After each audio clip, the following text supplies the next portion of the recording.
Hi, my name's Chris Dames, and in this video, I'd like to explain the difference between independent financial advice and restricted financial advice. Now, we all know that making really good financial decisions is the underpins the journey to financial independence. And one of those decisions you need to make is where and how to get the right advice. And it's important when you're making that decision to understand one key difference. Is your advisor independent or are they restricted? And in this video, I'm going to explain the difference between the both and the factors that you might want to consider when thinking about independent and restricted advice. An independent financial advisor offers impartial and independent advice to their clients.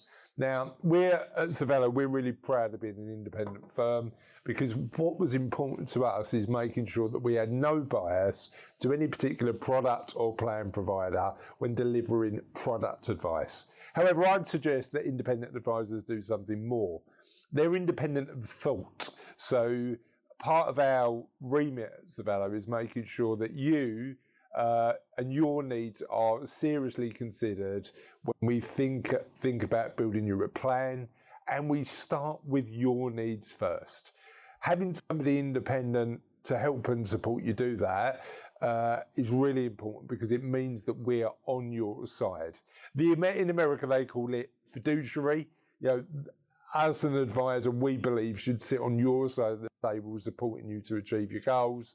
And one of the things that a lot of independent firms do is not only are they independent in terms of what they recommend, but they're independent in terms of thought and the way that they work in terms of making sure that they're sitting always on the side of the client and not on the side of the product provider. Restricted advisors, on the other hand, work slightly differently because unlike being independent, they tend to focus and tend to only be able to, by law, recommend products from either one or a few product providers. Now, you could argue that they've got more specialist knowledge about those specific areas, but you could also argue that when you're a restricted advisor, you lose the impartiality of being independent and sitting on your client's side. Now, let's be clear, I'm an independent advisor, but I know some really good restricted advisors who care for their clients immensely and do an amazing job.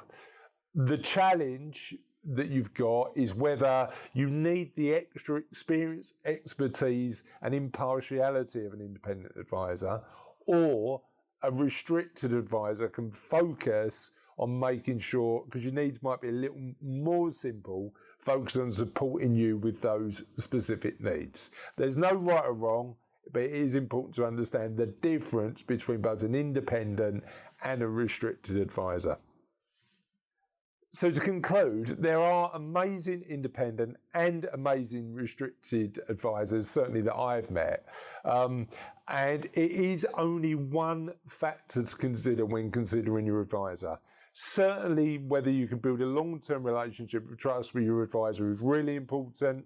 Their technical expertise is going to be really important. Whether they do the strategic planning and the tactical planning is going to be really important.